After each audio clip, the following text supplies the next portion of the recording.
always this bold. I am. I'm going to show you how bold I can really be. Drop your pants. Hello and welcome to Kill Him or Become His Prey. This is a Yandere dating sim in which you are rescued by a strange man named Roman one night while you're on the run. He challenges you to a bet. And unfortunately you lose, and now you have to spend 7 days being a caretaker to two very unhinged Yandere monsters. Will you fall for Elio, the blue-haired, mask-wearing, manipulative alchemist? Or will you go for Nott, the impulsive and monstrous ogre? Both of them are dangerous and want to possess you completely, so be careful and let's get started. I'm so excited to play this. I saw this on my itch feed last night and then I went to bed because I was tired, so I'm excited to play it today. This game is intended for 18+ audiences and contains yandere and dark and grotesque elements. This game includes heavy 18+ content such as sexual innuendo, violence, humiliation, gore, cannibalism, mind control, drug coercion, physical harassment, and non-consensual contact. Alright everybody, let's be careful. Please confirm that you are of sound mind and do not suffer from photosensitive epilepsy. Please do not repost or upload this game on any other platforms.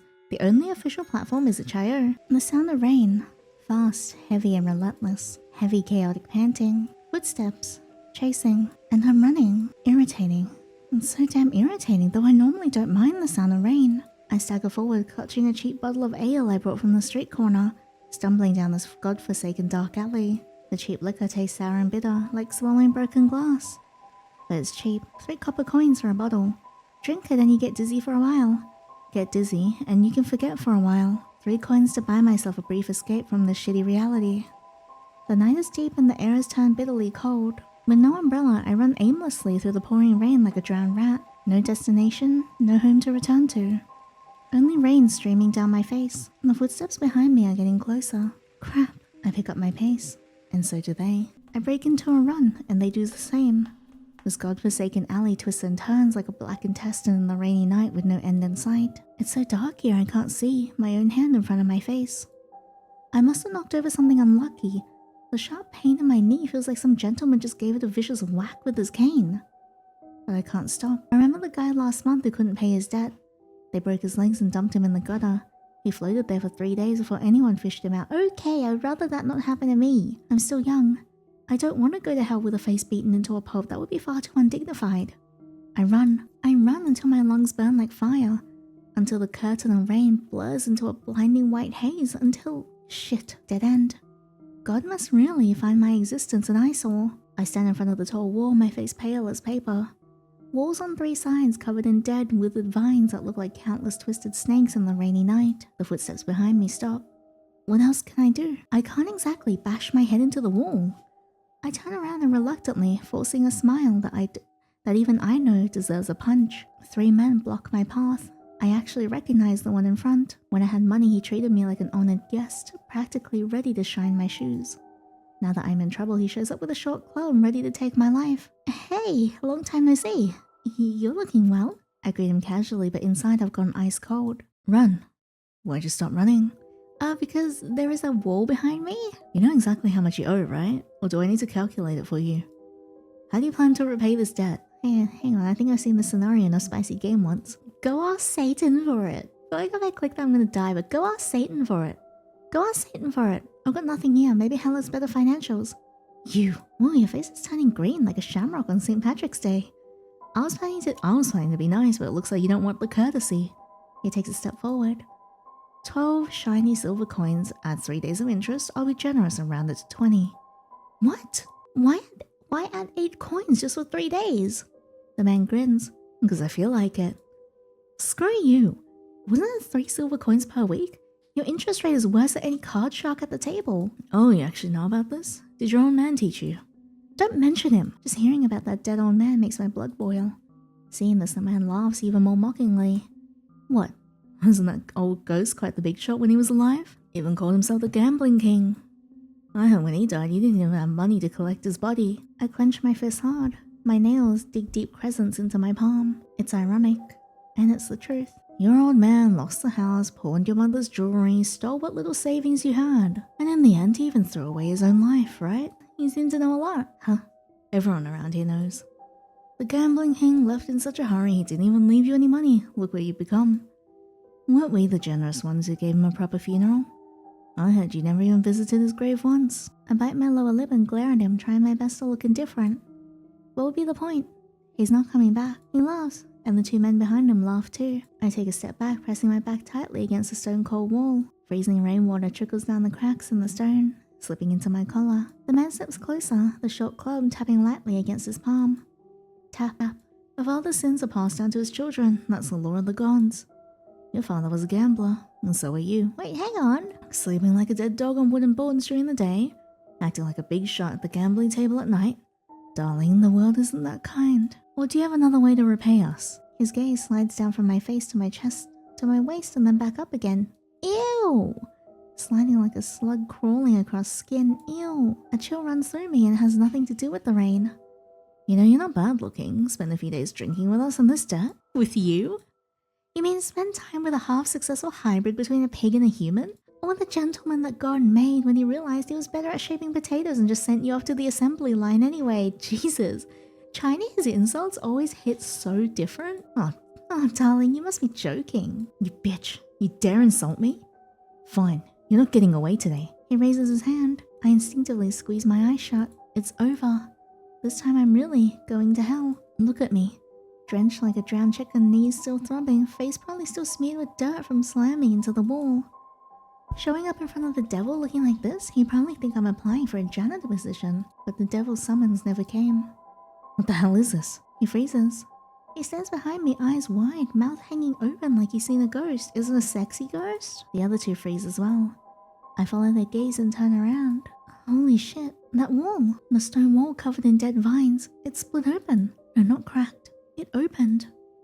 The withered vines moved as if alive, parting to both sides to reveal a door behind them. The door is black, darker and thicker than night itself. Something is carved on the wall. Through the pouring rain, I can barely make out crying human faces. Dozens of them. They're crowded together, twisted and weeping like sinners being tortured and shackled here. There's a light seeping through the crack of the door, but in an eerie, unnatural hue that fills me with unease. What the hell is this? No one answers him. They stand there trembling with fear, but I seize the chance and dash straight through the door. Either way, I'm dead. Might as well take one more gamble. That's the creed of a true gambler. Oh, I am a gambler. I have no idea what's waiting inside the door and I don't want to know, but I have no other choice. Don't worry, it's a hot man. The door closes behind me. The sound of rain vanishes and so does the light. I stand in absolute darkness with only a single point of light shining from ahead. Welcome. I don't feel very welcome. Eternal Night Mansion. We never turn away, those who have nowhere left to go. The light grows brighter. What the hell is this place? No need to explain. This is a mansion so luxurious it leaves you speechless. But what fills this mansion isn't antique furniture. It's countless exquisitely carved dolls. Oh hell no! Get me the hell out of here! Enough already. I've had enough. I can't stand the chilling feeling of being watched by a bunch of lifeless things. They don't move, yet wherever I go I can feel their eyes on me. Maybe it's just guilt for breaking into someone's house. That's the only explanation I can give myself. Then there's a gambling table. A gambling table. A massive one, covered in purple velvet, the same texture as a noble lady's velvet gown. How extravagant. It's only proper for a host to entertain his guests. I've been waiting for you for a long time, my dear guest. Who is it? The sudden low voice snaps me out of my distracted scanning. I immediately look towards the source on high alert. Oh, hello. Oh, you're so pretty. Oh, my dear guest. Did I frighten you? How terribly rude of me. You're so cute. Are you single? Someone is sitting behind the table. I've been so distracted by the mansion's luxury and the dolls that I hadn't noticed the person sitting behind the gambling table. He's wearing a perfectly tailored black suit. Young and handsome with skin the color of silk, smooth and deep violet. His eyes are green like an emerald, like cat's eye stone, yet hollow like a dead man's. Please, have a seat, darling. His voice is soft and magnetic, the same one I heard from behind the door. He must be the master of this strange mansion, and he can be the master of me, bends over. The invitation is right in front of me, but I don't move. Those beautiful yet chilling eyes drift lightly across my face, focused and deep.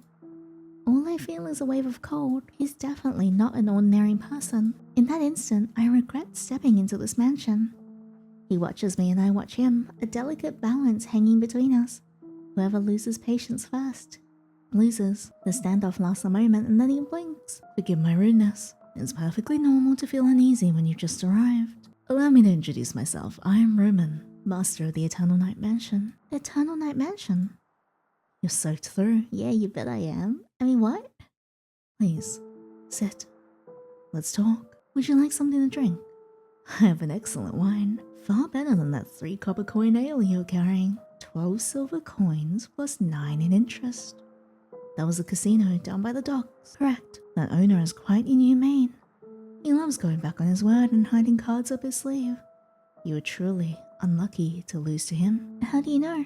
I know many things.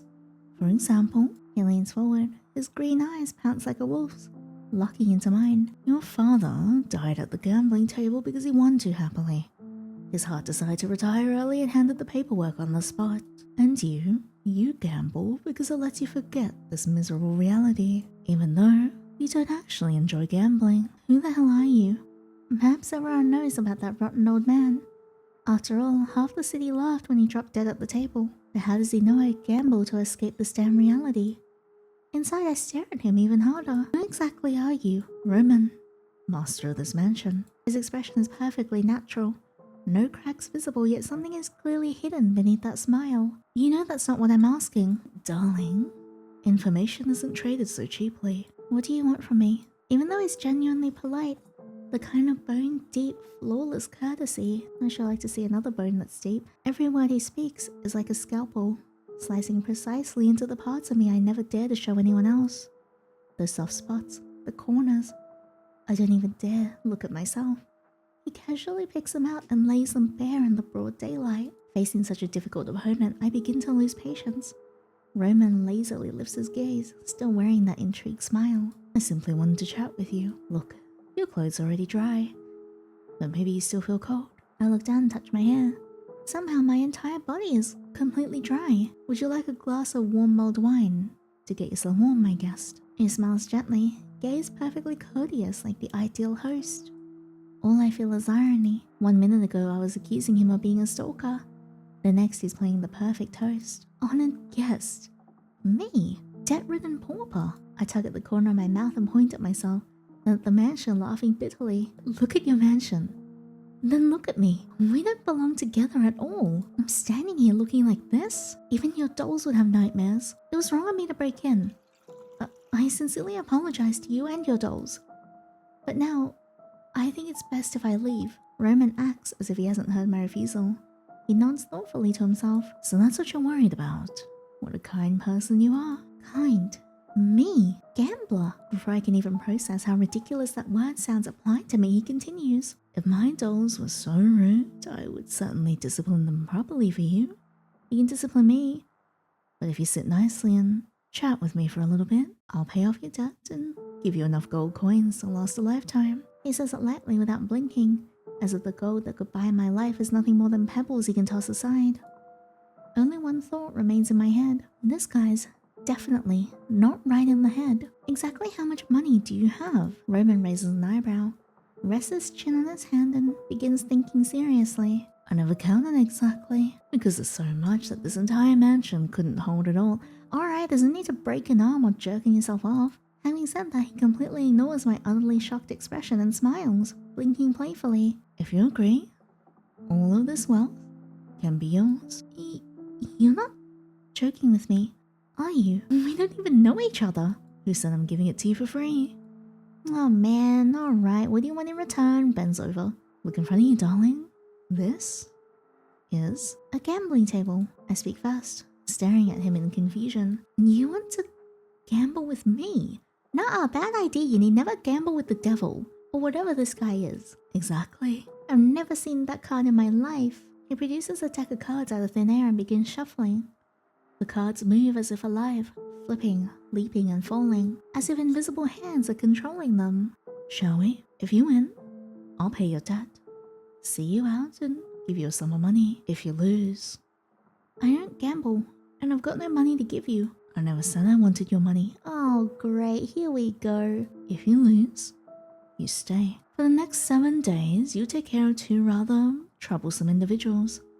After that, I'll still pay you. How about it? Isn't this a win-win wager? What kind of people are they? 2 people just like you. People with nowhere left to turn. Only, they don't owe money. They owe something else. For some reason, his smile and tone right now sends a shiver through me, especially when he mentioned the dolls earlier. It didn't sound like they were ordinary dolls. They sounded like real living people. While I hesitate, Roman slides the deck to the center. Come on, is it really that simple? And if I lose, what happens after 7 days? You might go mad. You might not want to leave. What kind of answer is that? Roman smiles and blinks. His green pupils are filled with a cunning I can't decipher. It's the truth. You must believe me. He makes a polite, after you gesture. One final bet. After all, you have no other path left. He's right. He's completely right. I have no other choice. Even if I run now, the outcome outside is still the same. Getting beaten to death by those thugs. Might as well go all in on this last hand. I have nothing to lose anyway. At worst, I'll just suffer for a few days. Deal. Excellent. And so, the game begins. What are we playing? Westerland's Eye. Best of 3. You should be familiar with the rules. I frown. Westerland's Eye. A variant of blackjack named after this town. Get closer to 21 than your opponent without going over. I've never played blackjack in my life. Maximum 3 cards per round. The first card is face up and the rest are hidden. 2 and 10 are face value. J, Q, K are 10. Ace is a variable at 1 or 11. First round. You go first. Call it a gentleman's courtesy. I glance at him warily. His face remains perfectly composed and I can't read him at all. This is exactly the kind of opponent I hate the most. Because you can never predict his next move. Fine. Let's draw. It's time to duel! Wait, wrong franchise. Face up 10. My turn. Roman's face up card is 6. Now for the hidden cards. 8. 18. A very risky number. Play it safe? Or take the gamble? Oh god. I will hit 20. This hand is solid. Looks like God isn't letting me stay unlucky forever. Roman's turn. He chooses to hit. Oh, yeah, I sure hope he does hit me from the back, if you know what I mean. Roman's eyebrow twitches almost imperceptibly. Reveal phase. 6, 9, 7. First round. Victory. Not bad luck. But luck is like a candle. The brighter it burns, the faster it goes out. Let's continue. So far, things are going fairly well. Then round 2. This time, we'll both draw face-up cards. 9. An ace. A. My heart sinks. A wild card. This is trouble. You know, the ace is a very interesting card. It can be 1 or it can be 11. Just like people. It can be as lowly as dust, as worthless or as noble as a god. Saving you from disaster. The key lies in the choice. You're talking quite a lot. You feeling confident about your victory? Roman simply smiles, neither confirming nor denying. Next. The hidden card. 7. 16 points, a risky number. What should I do? I grow more and more anxious. Hit or stand? We'll hit. 22 points. Damn it, I busted. See? I told you. Luck always runs out. Third round. I'll definitely win the third round. We'll see. But for the final round, don't you want to play something a little different? Nuh-uh! My hand freezes. What do you mean? It's a Westerland tradition. In the third round, you're allowed to change the game. Haven't you heard? No, I haven't. Then perhaps the places you used to play didn't deserve to be called gambling tables. This round, we'll play blood contract blackjack. That does not sound good. What the hell is that? You'll find it interesting, darling. The rules are simple. Card values stay the same, but the ace is no longer variable. It counts as blood. Blood? Blood is your stake for the next round. You draw an ace, you can choose to treat it as 1 point and play it safe. Or treat it as blood. Then you can take a card from your opponent, but that card won't count as yours. Since that card is gone, the empty spot must be filled with a drop of blood. What blood? Your blood. Are you crazy? Or am I? I glare at him. I knew this guy was no good from the start.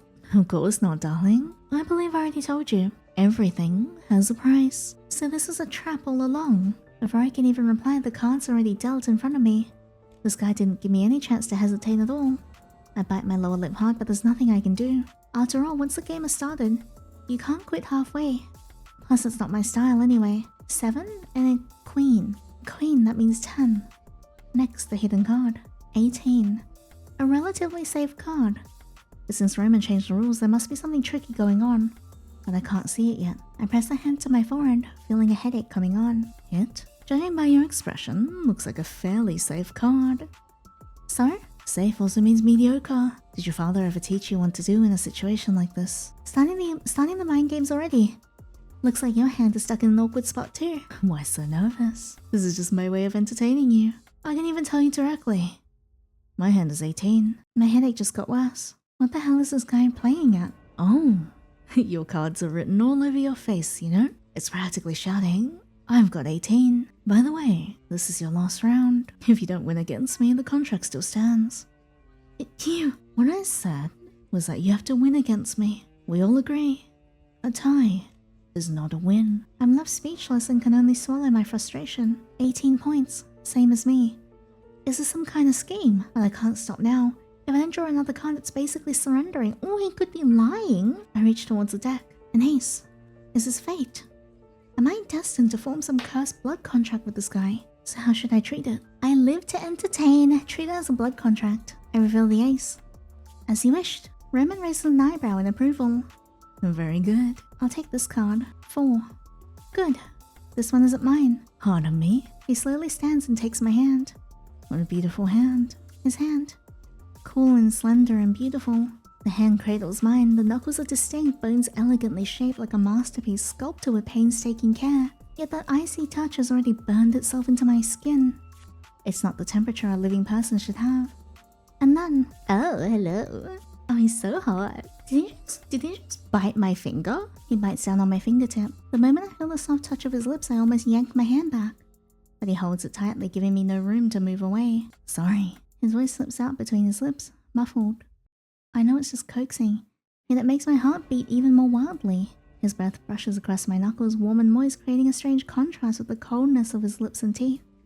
It might hurt a little. His voice drops lower, as if rumbling up from the depths of his throat. But bear with it, it'll be over soon. A sharp sting comes from my fingertip. I can clearly feel warm beads of blood welling up, gently licked away by the tip of his tongue. Soon the pain turns into something else. Wow, Yandere! A wet heat, a tingling itch. His tongue glides over the small wound as if soothing it or savoring it.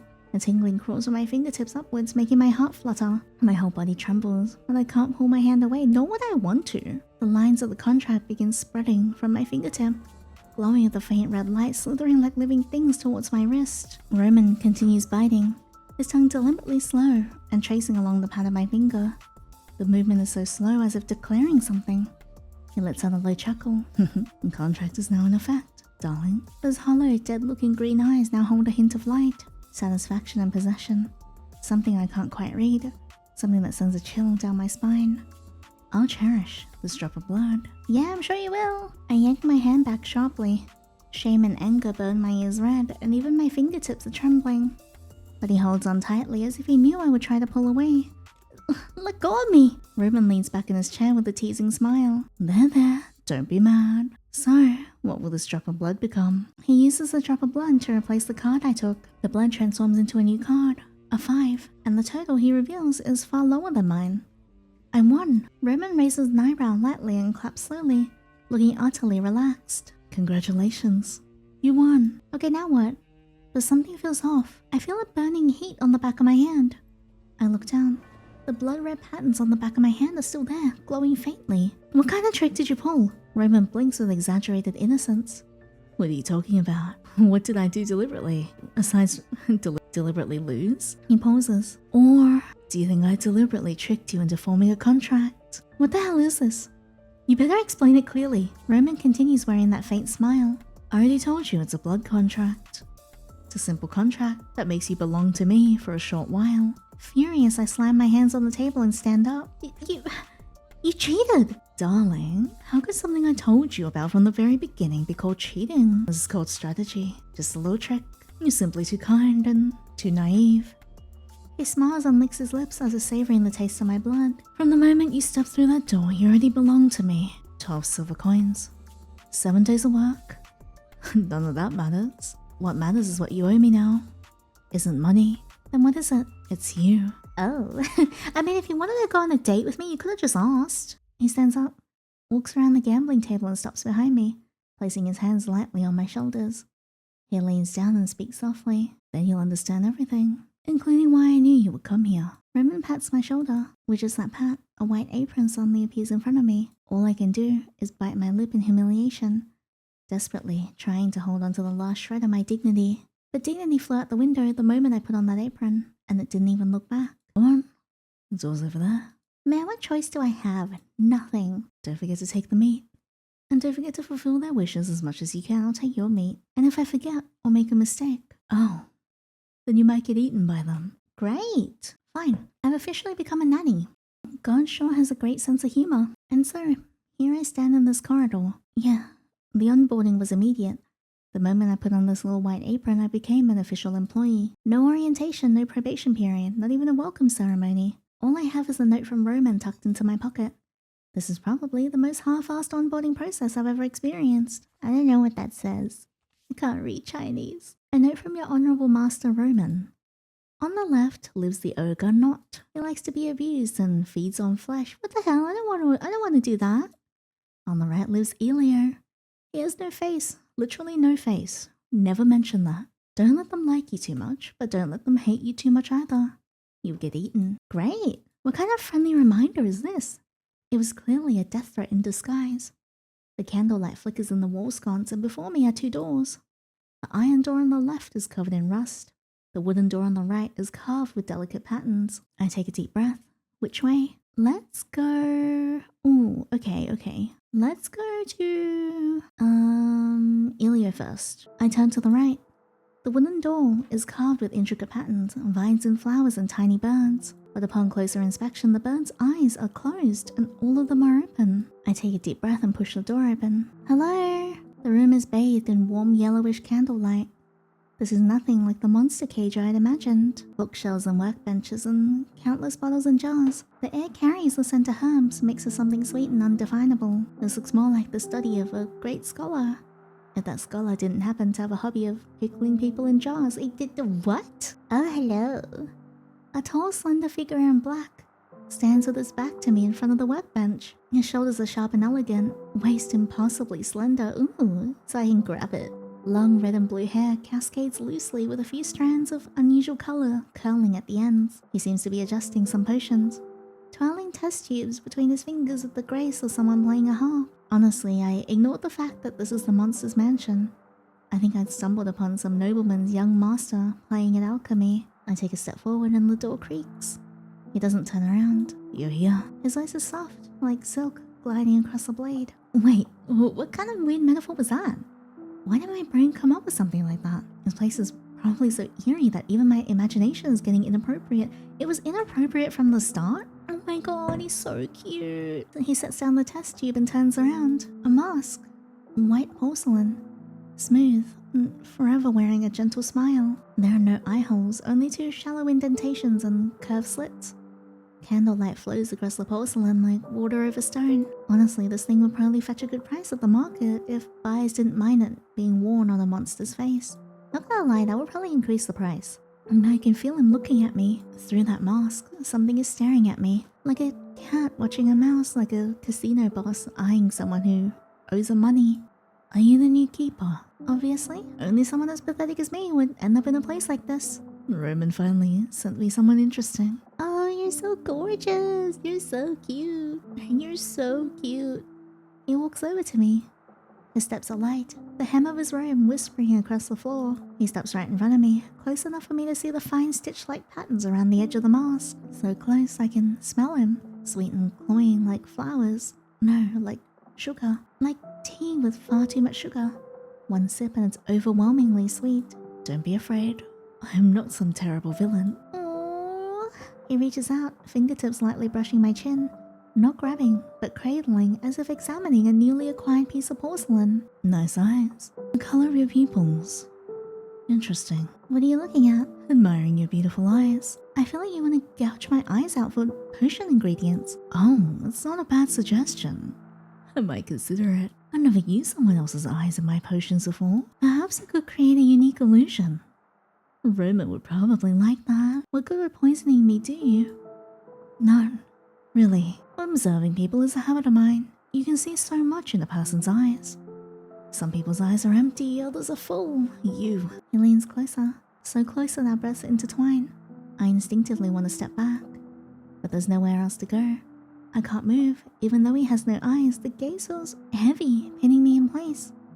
He stops at a dangerously intimate distance, close enough to be ambiguous. His nose almost brushing against mine. He stops. Yes, what's in your eyes? Stare directly at him. I lift my head and look at the mask. Not at the mask, but what's behind it. 2 shallow indentations. I can't see anything, yet I stare right there, like staring into an opponent's eyes at the gambling table, searching for a weakness. What's in my eyes? You're asking me back. You asked first. He doesn't move. That dangerous distance remains. His breath brushes my face. Warm and sweet. It reminds me of the candied fruit I used to steal as a child. The kind that's so sweet it makes your teeth ache afterwards. I've seen many people's eyes. Yours are alive like fire. An endless, burning fire. He lowers his head. So close I can feel his breath grazing my lips. You may not know, eyes like yours are perfect for kissing. Oh, really? Okay. Me instantly smooches him. I freeze. He doesn't move, as if giving me time to push him away. Yeah, so I will not be doing that. I'm gonna draw him closer, or waiting for something else. Then why don't you try it? Yeah. The air freezes for a moment. Oh, hello. Are you always this bold?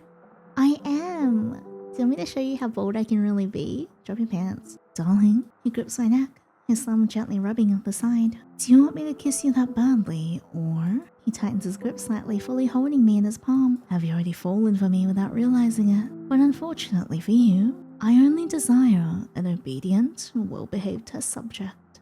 What? If you're willing, I can let you experience the one and only ultimate pleasure. I promise you feel immense pleasure and completely sink into it. He tilts his head. His lips approach the side of my ear, yet maintain a subtle distance without actually touching. Yet at that distance, I can still feel the warmth of his lips. What a shame. Although I really want to kiss you right now, I can't. Why? Because I'm waiting for the right moment. At that time, I'll kiss you. Then you know exactly who you're saying yes to. Why is that so hot?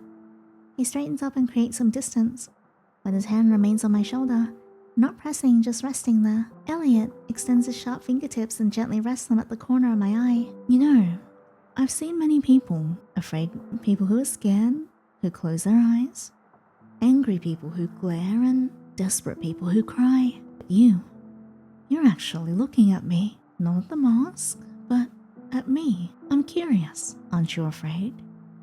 Yeah, I am, but I'm also aroused. So, you know, combining together, that just makes me scaroused. Can I just point out?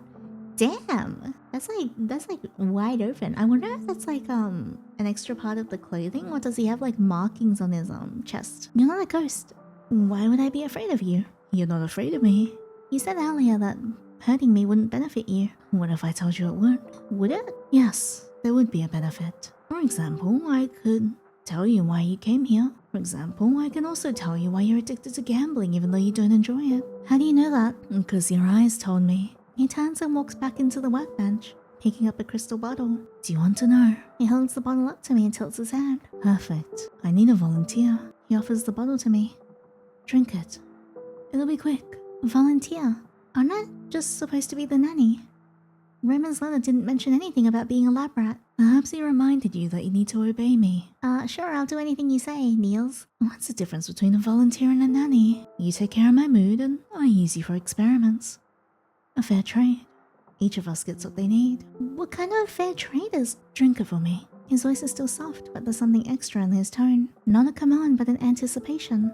Like someone at a casino waiting for the cards to be revealed. What kind of medicine is this? You're very cautious. He places the bottle on the table. Emotion stripping agent. After drinking it, you temporarily lose all emotions.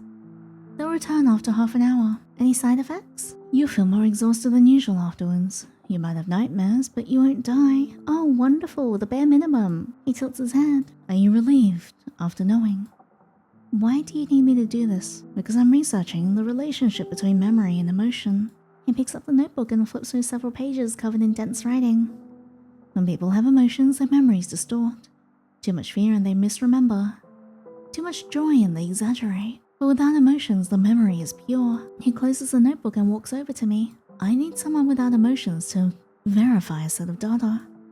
What data? Just some memories. His fingers rise again. Do you think this is your first time here? Oh, do not mess with me like that. He gently brushes the hair from my forehead. Did you think your gambling bet with Roman was just a coincidence? What are you talking about? As an answer, he simply pushes the bottle towards me again. Drink it. And you'll find out. His other hand rests on my waist and gently pulls me towards him. And I want to watch you drink it. Is this a kink thing? Alright, I'll drink it. Good. I raise the bottle. The liquid slides down my throat, tasteless. Then the world changes. Not exactly the world, but me. I changed. I look down at my own hands. Logically, I should be nervous and afraid, wondering if this stuff will poison me, but I feel nothing. It's as if the well inside my heart has been filled in. No, not filled. Drained dry. Dosage precise. Reaction perfect. Takes effect in 3 seconds. Pupils normal. He sets down his pen, walks over and gently lifts my chin so the candlelight falls on my face. His fingers are cold like a snake. Now, you're the perfect container. Container for what? For your seed? No emotions so you won't resist. And no emotions so you won't leave. No emotions. Uh-oh. And you won't deceive me. His fingertips gently trace my cheek. Let me share something. The last volunteer cried so miserably after drinking it, but it wasn't because she was sad. She simply couldn't control it. After the emotions are stripped away, the body still remembers how to cry. It's fascinating. He withdraws his hand and picks up his notebook. What about you? How do you feel? No. Good. You're the first person I've seen who truly shows no reaction at all. Not even your breathing has changed. Some people say I'll drink it while secretly cursing me. Some are afraid before drinking and even more afraid after. Some look at me with pleading eyes as they drink, begging me not to give them too much. His voice grows softer. You are different. When you said I'll drink it, you really meant it. What's the difference? Difference? You're the first person who makes me feel like you're not obeying me, but you simply don't care. Alright, sit over there for half an hour. I need to record your pupil changes, breathing rate and skin temperature. You don't have to do anything. Just sit. Elio pulls up a chair and sits across from me. He crosses his legs, rests the notebook on his knee and twirls the pen between his fingers. Silence. The candlelight flickers. His mask glows and dims in the light. Bored? I don't know. No emotions. Ah, right. I forgot. Then you can just look at me. Look at you. You don't have anything else to do anyway. He tilts his mask slightly towards me. Do you think this mask looks good? The craftsmanship is quite fine. What else can I say? I still remember the warning on that note. Is that so? He taps the edge of the mask. But you're not looking at the mask. What? You're looking at me and what's behind it. Take a closer look. Do you see anything? Is this a trick question? No. Then look harder. Are we gonna make out? He stays there. He's so cute. Close enough that I can feel his body heat. Close enough to see the thin seam between the mask's edge and his skin. Close enough that I can almost hear his heartbeat. He holds that position completely still, as if waiting for me to reach out. You can touch it. Reach out and touch his mask. I raise my hand. My fingertip touches the edge of the mask. It's cool and smooth. He doesn't pull away. His breathing grows heavier. Did you feel that? My fingertips slowly trace along the edge of the mask. I can feel the skin beneath the mask trembling slightly. That's enough. What happens if I continue? I already said. That's enough. The area is very sensitive. Oh, if you continue again? Since you like the skin so much, why don't you push your fingers deeper? Follow that seam to my throat and tell me personally, do you want to die in my arms or do you want me to stab you to death right here on this cold chair? Excuse me? What are you talking about? Running away from that? Darling, since you want to touch the abyss, I should fulfill your wish. Disassemble you on this chair in the most meticulous way. Weren't you curious about what's hidden underneath? Is it pulsing veins or the desire to devour you whole? I'll break you completely. Between extreme pain and raw physical pleasure, until the only thing your mouth can do is beg me to have you to death. Your trembling is begging me for mercy, but all you need to do is beg and let me possess you. Do you want me to gently poison you to death in a dream? Or do you want to stare at this face of mine while you suffocate at the peak of desire? Now, put your hand back and sit properly. Sorry. Half an hour passes and I sit on the chair, still feeling nothing. No tiredness, no drowsiness, no impatience. Just sitting like a doll. This place is probably very good at turning people into dolls. Elliot remains seated from me, writing and pausing. Sometimes he looks up at me. Sometimes he stares out the window in a daze. In the final minute he suddenly speaks. The effects are almost over. You'll gradually regain your emotions. Fatigue will come first, then the rest. Don't be afraid. It's all normal. He nods and writes the final line. The effects have worn off. I suddenly feel my body grow heavy and tired. Extremely tired, like being pulled out of water with lead pulled into every limb. You may leave. I stand up. My legs feel weak and I steady myself against the table.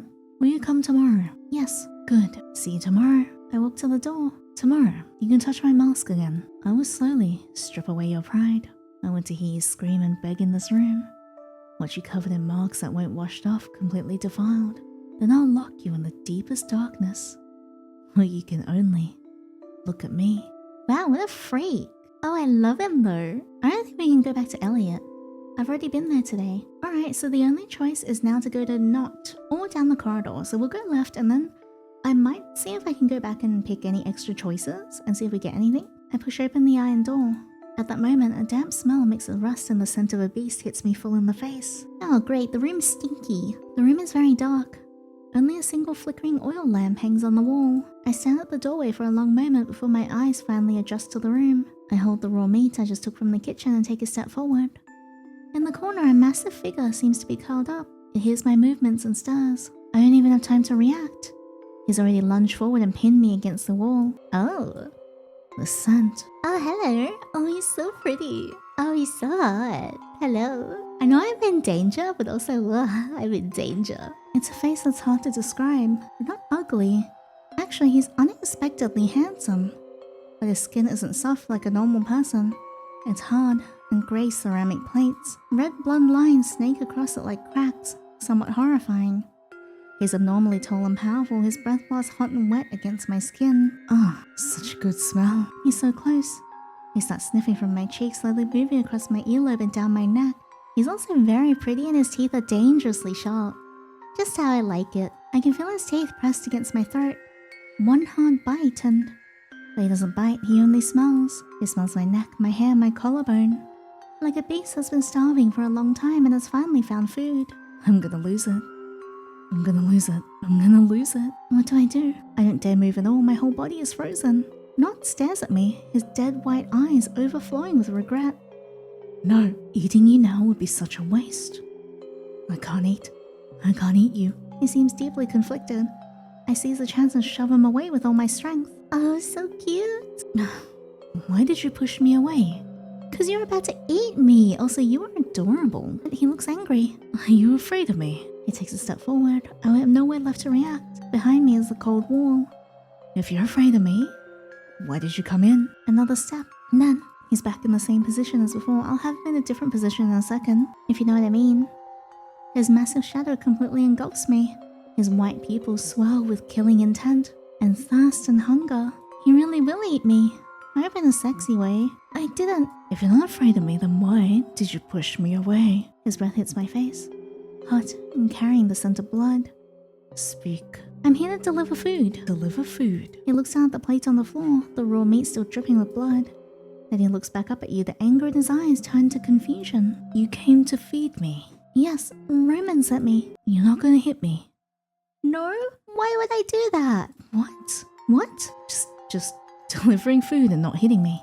Why would I hit you? Nott's expression turns deeply disappointed. Oh wait, yes, I do remember Roman saying that he prefers to be. His gaze shifts from your face to the plate, then back to your face. If you don't hit me, how do I know you're real? People don't hit me or want to hurt me. They all leave. She never hit me either. And she just left. Who? But Nott doesn't answer me. He drops to his knees again. Knees hitting the floor with a heavy thud. If you don't hit me, you'll leave too. So do it. I really don't want to. I would really prefer if I didn't have to. Alright, let's do it lightly. I hesitate for a moment, then reach out and gently pat his head. The touch is light, like patting a disobedient dog. Nott's body freezes. He lifts his head, his dead white eyes filled with confusion. That's it? Does that count as hitting? I guess. You don't want to hit me. You don't want to do it.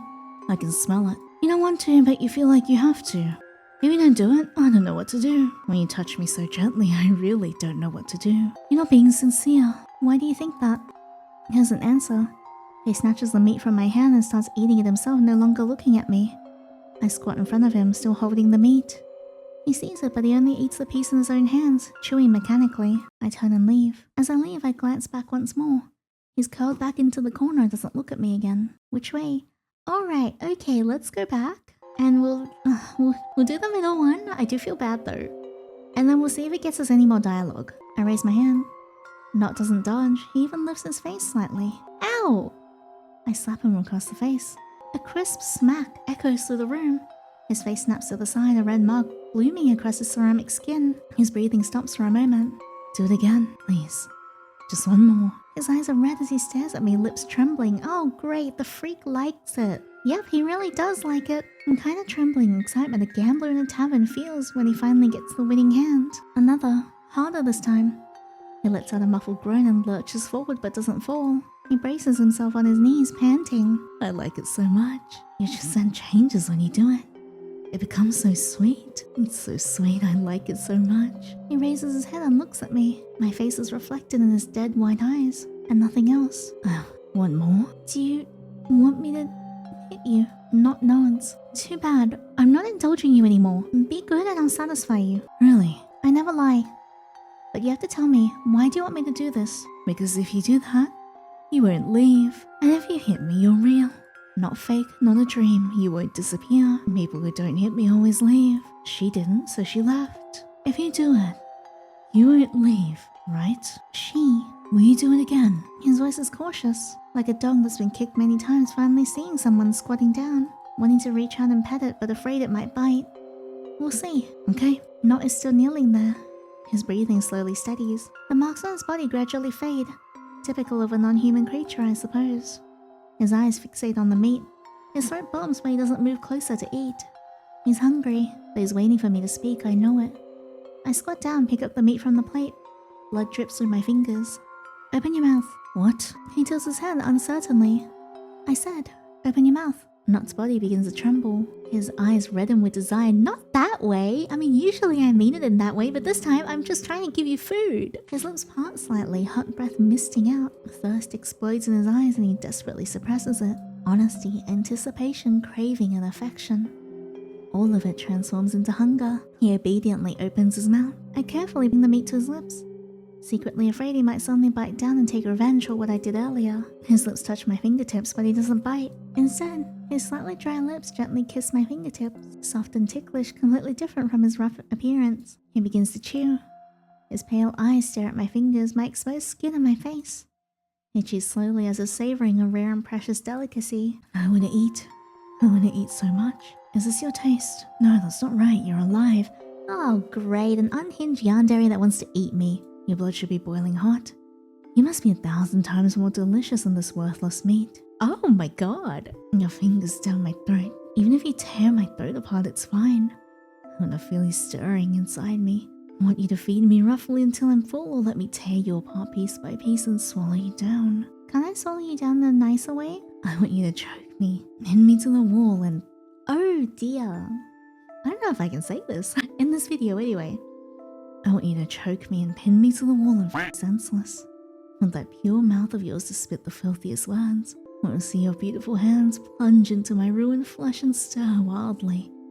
But before that, I'll crush every bone in your body, devour your womb along with those boiling hot organs and keep you rotting inside me forever. The thick, viscerally aggressive gaze sends a chill down my spine. I notice Nott's fingertips digging hard into the flesh of his thighs, veins bulging on the back of his hands. His whole body looks like it's about to melt from scorching desire. His breathing is completely erratic, chest heaving violently. That deep, guttural beast in heat panting is clearly audible even from a distance. Nott? He jolts violently. The obscene, brutal light in his eyes, the one that looks ready to devour me alive, vanishes like a receding tide. In its place is a terrifying calm. He raises his head, stiffly wipes the drool from the corner of his mouth, and his eyes return to their usual gloomy emptiness. As if the madman who wanted to be crushed by me and devour me whole was just my imagination. You just reached your hand out like that. Weren't you afraid that I would go mad and bite through your bones and chew your hand to pieces right then? He suddenly asked, voice low and muffled. Would you? No, I won't bite you and I won't eat you. Not in that way, at least, I hope. I won't bite or just eat you like this. I want to hide you away. Lock you in a place where only I can... Oh my god. Where only I can eat you. I want to keep you forever until your blood is stained with my scent. Until I break you so thoroughly that you can only cry and beg me. You have to love me. Only me. Nott finally finishes the meat and I can finally breathe a sigh of relief. Taking care of a cannibal. This is going to be a long road ahead. As I sigh, Nott slowly stands up, his eyes shining as he stares at me. Tomorrow, can you feed me again? There's an anticipation in his voice. Like a wild beast that's been finally petted on the head, now looking forward to the next touch. Depends on whether you behave. I will. He curls back into the corner, but his posture is more relaxed. He buries his head in his knees and stays still for a long time. His lips move slightly as if savoring the taste of the last piece of meat. Which way? Down the corridor. I'm so tired. The kind of exhaustion that seeps out from between your bones. Like someone placed a heavy stone on my chest. I can't breathe, yet I don't know why. I need a drink. I head towards the main hall. The hall lights are off. Only the chandelier above the gambling table is on, casting a dim yellowish circle of light. At the edge of the light sits a black figure. It's Roman, sitting with his back to me alone at the gambling table. 2 glasses sit on the table, both filled with wine, the deep red liquid glowing darkly in the candlelight. He lifts one glass and clinks it against the empty air. Then he takes a sip. His movements are slow, as if he's savoring something or enduring it. I stand there unsure whether I should speak. How'd you feel watching? Standing there like a pillar. Isn't your style. How'd you know it was me? Do I need to guess? And this is my mansion. There's nothing here I don't know. What's wrong? Did those 2 little ones scare you? Come, sit. I don't think little ones is the right word to describe them. I pick up the glass. The wine slides down my throat, strong but not the cheap burning kind. It's rich, spreading warmth slowly through me. Good wine. Of course. He pours himself another glass. His pouring is elegant. The bottle never touches the rim. The wine flows silently and perfectly. That's a technique only nobles use. You were drinking alone. Not anymore. Now I have you. Are you waiting for someone? Roman's hand pauses for a moment, just for a split second, then he returns to his usual languid posture. I am waiting for someone who's late. How late is he? A very long time. He seems sad. People, you always end up waiting for them, but the smile doesn't reach his eyes. Every year on this day I drink 2 glasses. One for me and one for an old friend. He raises his glass and clinks it against the empty air. To you. He takes a sip, sets the glass down and looks at me. Why aren't you saying anything? I don't know what to say. You don't need to then. Just sit. Do you do this every year? Every year. For how many? 50? 100. Anyway, a very long time. He says it calmly, as if he's talking about the most ordinary number. He looks at me for a long time. Long enough that I start to feel uncomfortable. Is there something on my face? No. He doesn't look away, his gaze seeming distant. He's clearly looking at me, yet it feels like he's looking through me at someone else. Your eyes are very bright. The stubborn kind of bright. Who are you looking at? I'm looking at you. Liar. Why are you looking at me? I'm looking at why you're not afraid. Everyone who comes here is afraid. Afraid of Nott. Afraid of Elliot. Afraid of me, but you are not. Why? I don't say anything more, and neither does he. Silence spreads between us like wine slowly sliding down the inside of a glass. After a long time he speaks. The person never spoke either. Every time I was the one talking and he just listened. Just like now. Never mind.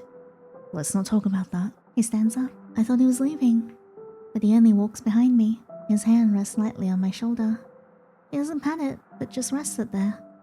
His palm presses against my shoulder, fingertips tightening slightly. Eyes that are this stubborn will either burn someone to death or burn themselves to death. His breath is very close, carrying the scent of wine mixed with sandalwood. His fingers gently stroke my shoulder once very lightly, as if confirming something. Or saying goodbye to something. Don't burn yourself to death. He releases me. His fingertips slide off my shoulder and brush across my cheek for just an instant, then withdraw. He returns to his seat behind the table, picks up his glass and takes a sip. Go get some rest. He doesn't look at me. Your room is the first door on the left on the 2nd floor. There are flowers by the bedside. Supper and warm milk are prepared in the kitchen. Flowers? You can throw them away if you don't like them. Oh, well, off I go. Honestly, I feel like Roman seems really sad. Like he's carrying something really heavy, and it's not just his wimwam. Anyways, when I reach the staircase, I glance back. He's still sitting there alone. On the table in front of him are 2 glasses. One is empty and one full. He picks up the full one and clinks it against the empty air again. His lips move, but I can't make out what he says. Or rather, it's meant for that other person. Who is he yearning for? See you again next year. This is sad. He tilts his head back and finishes the glass. He sets the glass down, leans back in his chair and closes his eyes. The candlelight casts shadows across his face, making him look exhausted. The kind of exhaustion that comes from waiting too long until you no longer know whether you should keep waiting. I walk up the stairs. A few wall lamps glow with a dim warm light in the corridor. 2nd floor, 1st door on the left. Here it is. Not bad at all. Much better than my own room, as expected from a ridiculously wealthy creditor. Are these the flowers? There's a small bouquet. A very small bunch, but not expensive flowers, just common wildflowers. I love wildflowers. Purple and white mixed together, tied with a thin hemp string. Not luxurious, but still beautiful. There's a beauty with wildflowers because they just grow out in the open, and there are still water droplets on the petals. They look freshly picked. I pick it up and bring it close to smell. A refreshing, faint fragrance like the one I used to smell by the river as a child. It eases the tension of the entire day. There's a note underneath the flowers. The handwriting beautiful and neat. Daily items and clothes are all in the cabinet. The flowers are picked fresh today. I can't help but smile slightly. Should I check the kitchen? Sure, I mean, life here hasn't been that bad. I haven't been eaten. I have a room, I get flowers. Roman seems nice. Something bad is gonna happen, isn't it? I walk to the kitchen. A pot of milk is warming on the stove and a prepared meal sits beside it. Another note is stuck to the stove. I pour myself a glass of milk. The milk is sweet and comforting, like the kind my father used to warm for me when I was little. I carry the glass back to my room and lie down on the bed. The blanket is soft. The pillow is soft. Air carries the scent of flowers and the sweetness of milk. I close my eyes. Roman's words from earlier echo in my mind. A very long time. Those stubborn eyes. Don't burn yourself to death. Who is he looking at? Sleep is coming. So many things happened today. I should just rest for now. I hear footsteps. Oh, you look so sad. You look so sad. You're in there. You're right there. Inside. This is enough. Good night. Am I the reincarnation of someone that he holds dear? Given that Elio also said, do you think it's truly your first time here? More on that later. Let's keep playing. Noisy and lavish. People in luxurious clothes chat while holding champagne. The scene is so decadent it's blinding. They wear fake smiles and play the nobleman's game. Hello. On this god-blessed beautiful night, you don't seem very happy. No one here is happy. Then why did you leave? The fact that you're asking, that means you've never been trapped before. I've heard a lot about you. So you're... Do I not look the part? And they said you're a dying old man. Let them talk. I enjoy being underestimated. Redacted's lover, Redacted's illegitimate daughter. A wild girl from the countryside. Yes? What about it? Interesting. From today onward, you will live here. You belong to me now. Don't even think about running away. And don't even dream of betraying me. Go contact Redacted. To me, this place is no different from any other birdcage. Day 1. End. Thank you for playing. That was amazing. That was incredible. God, I have so many good things to say about this game. Holy crap. Oh my god, oh he's so gorgeous. Oh, I love that menu pan. I will, however, go back and make a couple of different choices in Elio's route specifically. Just to see if we can get anything different. This time, I'm just gonna straight out tell him I'm not drinking it. No thanks. Why? Because I've already had enough bad luck today. I don't want to add poison by a mad pharmacist to the list. I said you won't die. Just because you say so. You're very cautious. Is this a gambler's habit? It's the habit of someone who wants to stay alive. He sets the bottle down. Fine, if you won't drink it then, don't. He sits back down and crosses his legs. Then let's just chat. He pats his own thigh. Want to sit here? Yes? I glare at him. Just kidding. Damn it! Sit down. How long have you been here? If you're not chatting about nonsense, I'd rather leave. Darling, your patience really is terrible. But how does it feel being here? Awful. Worse than being chased with deaths outside. At least outside I know where to run. Here, I can't even find the door. You'll get used to it. Roma won't let you die, at least not easily. Are you afraid of death? No. Why? Because living doesn't mean much anyway. Say that again. Living doesn't mean much. So? He says nothing. His hand slowly rises and gently cups my face. His palm is warm, just as I thought. The same. A long time ago, someone stared at me and said the exact same thing, and then he died. Are you okay? Not really. You should go. Come back tomorrow. I stand up, walk to the door, and glance back at him. He stands there, smile on his mask, facing the empty room. His fingers grip the edges of the table, knuckles white. Don't die. Don't die again. That gives extra points to my potential reincarnation theory. Alright, let's come back to here. And this time I'm gonna click kneel. Kneel! In a panic, I suddenly remember the words on that note. Nott likes to be dominated. No choice. Even though I have no idea if Roman's setting me up or not. But Nott freezes. The anger in his face solidifies like a clock that suddenly stopped. And he stares at me. Something shatters inside those dead white eyes and it begins piecing itself back together. I said, Kneel. Silence. 3 seconds. 5. He moves. He doesn't speak, he doesn't move, he simply looks at me. My heart turns cold. It's over. I'm going to die. Just as I'm mentally singing my own funeral dirge, a heavy thud. Nott drops to his knees in front of me. His massive body curls inward like a collapsing tower. His head lowers until it almost touches the floor. I knelt. Nott blinks. Cracks in his ceramic skin glow a dull red in the lamplight. It worked. It worked. I let out a breath of relief.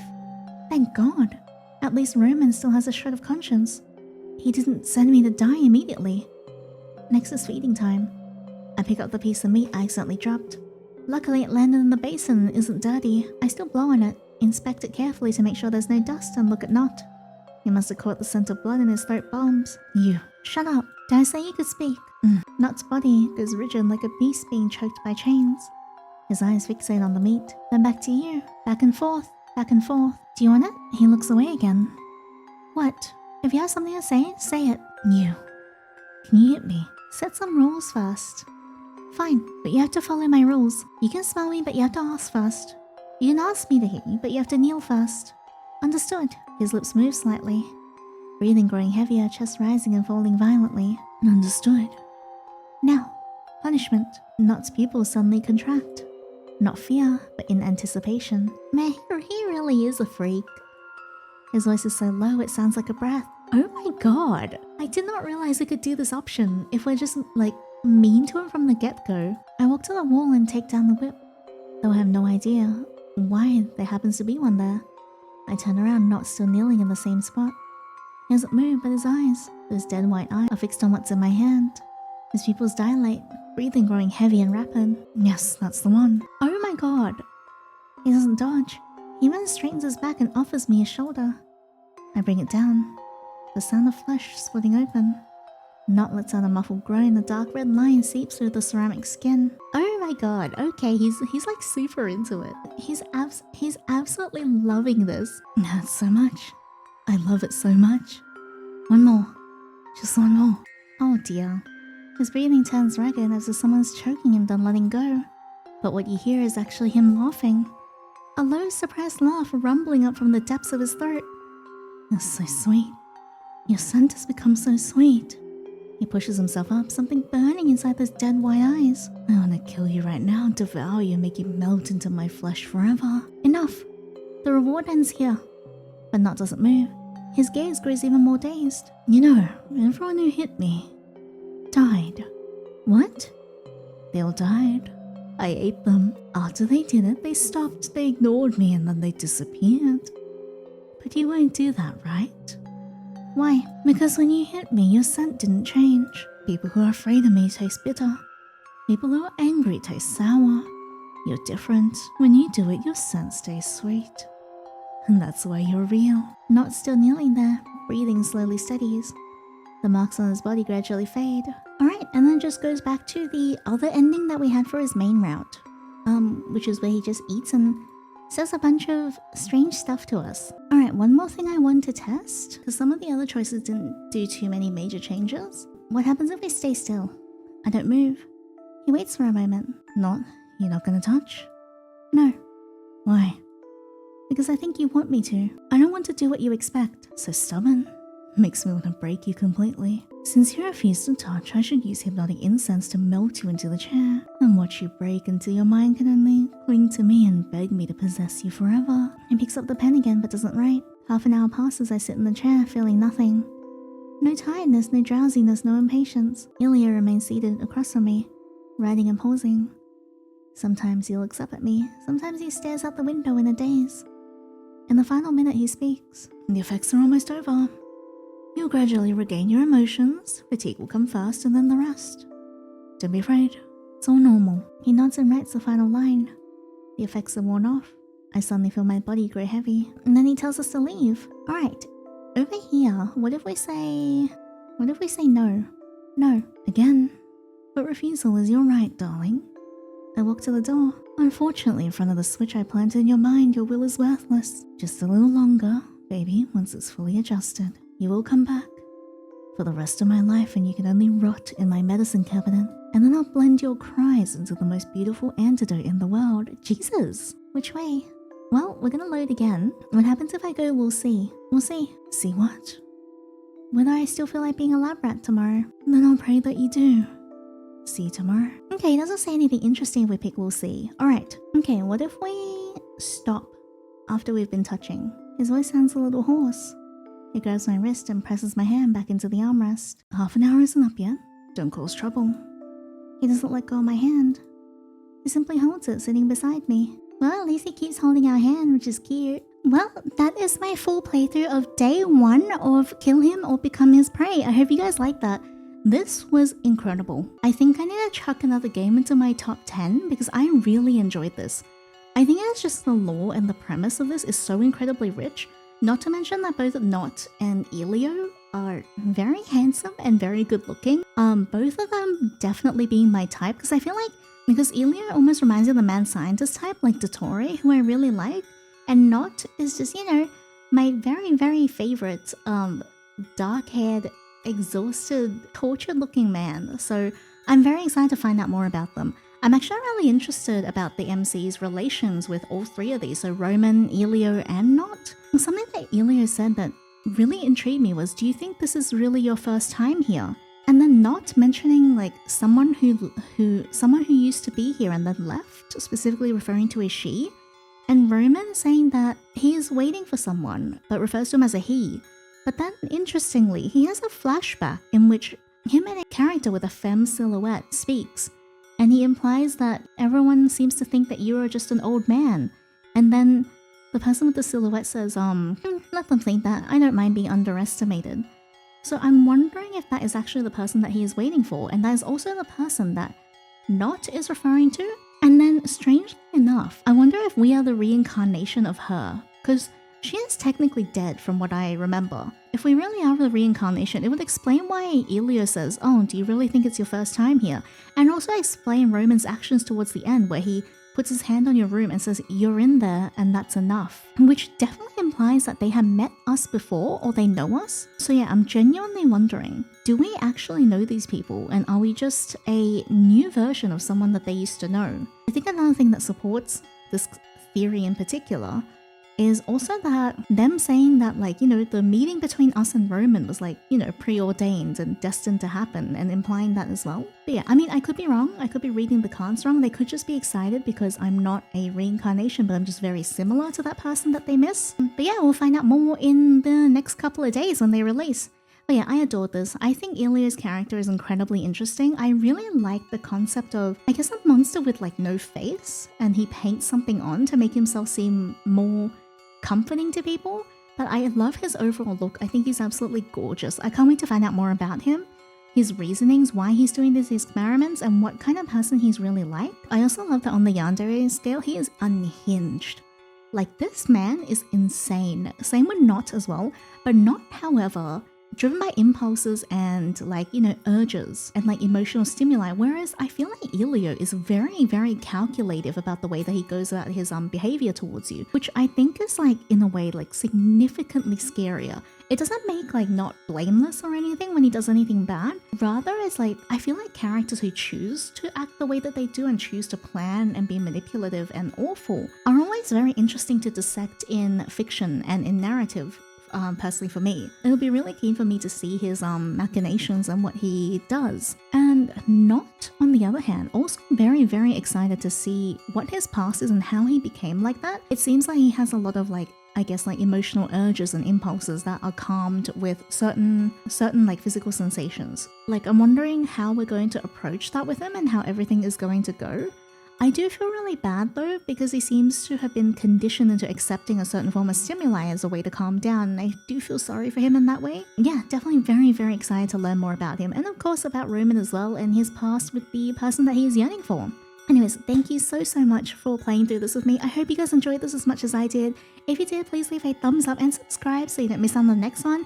And if you would like to support this developer, I have linked their game in the description box below. And if you would also like to support me, my Patreon is linked below as well. Supporting me monetarily is never mandatory, just very appreciated. Thank you so much, and I will see you guys again next time. Take care.